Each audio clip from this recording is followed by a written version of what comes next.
شخص اللہ تعالیٰ کو یاد کرتا ہے، اللہ تعالیٰ اس کی عقل میں روشنی اور نور پیدا کر دیتا ہے۔ جو شخص اللہ تعالیٰ کو یاد کرتا ہے، بلا شبہ اللہ تعالیٰ بھی اس کو یاد کرتا ہے۔ جو کوئی اللہ تعالیٰ کو بھول جاتا ہے، اللہ تعالیٰ اس کو اپنی جان بھی بھلا دیتا ہے۔ جو شخص لوگوں کی یاد میں مصروف رہتا ہے، اللہ تعالیٰ اس کو اپنی یاد سے محروم کر دیتا ہے، اور جو اللہ تعالیٰ کی یاد میں مصروف رہتا ہے، اللہ تعالیٰ اس کے ذکر و خیر کو لوگوں میں عام کر دیتا ہے۔ یاد الہی نور و ہدایت، اور اس کو بھول جانا تاریکی اور گمراہی ہے۔ یاد الہی سے دل میں نور پیدا ہوتا ہے اور اس کی رحمت نازل ہوتی ہے۔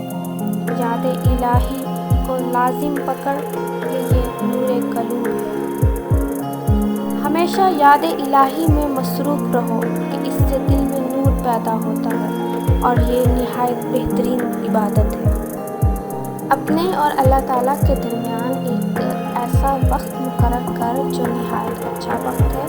کامیابی کا سب سے اچھا ذریعہ اللہ تعالیٰ کی یاد ہے۔ اللہ تعالیٰ کی یاد میں آنکھوں کا بیدار ہونا اس کے پیارے بندوں کے لیے غنیمت اور پرہیزگاروں کی خصلت ہے۔ اللہ تعالیٰ کو یاد کرنے والے اس کے خاص اور مقبول بندے ہیں۔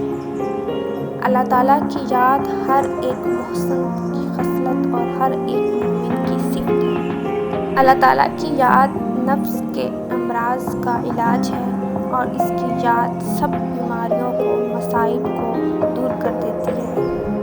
اللہ تعالیٰ کو یاد کرنے والا کامیاب جماعت کے سلسلے میں شامل ہے۔ اللہ تعالیٰ کی یاد ہر ایک متقی کے لیے خوشی اور مسرت اور ہر ایک کامل یقین کے حق میں راحت اور لذت ہے۔ یاد اللہ تعالیٰ سینے کا زنگ اتارنے والی اور دل کو تسلی دلانے والی ہے۔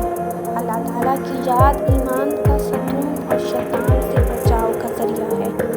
اللہ تعالیٰ کی یاد ہر مومن کا اصل سرمایہ ہے، اور اس کا نفع شیطان کے ہاتھ سے سلامت رہتا ہے۔ نہایت خوشی ہے اس شخص کے لیے جو اللہ تعالیٰ کی یاد کے سوا سب باتوں سے خاموش ہے۔ اللہ تعالیٰ کی یاد میں مصروف رہو کہ سب ذکروں سے اچھا اور بہتر ذکر ہے۔ بہترین دعا یہ ہے کہ اللہ تعالیٰ کی یاد میں تیری آنکھیں بیدار رہیں۔ خوشی ہے اس جان کے لیے جس نے اپنے رب کے فرائض کو ادا کیا۔ کسی تعریف کرنے والے کو یہ نہ چاہیے کہ وہ اپنے پروردگار کے علاوہ کسی اور کی تعریف کرے۔ جو شخص اپنے دل کو یاد خدا سے آباد کرتا ہے، اس کے سب کام پوشیدہ اور ظاہر ٹھیک اور درست ہوتے ہیں۔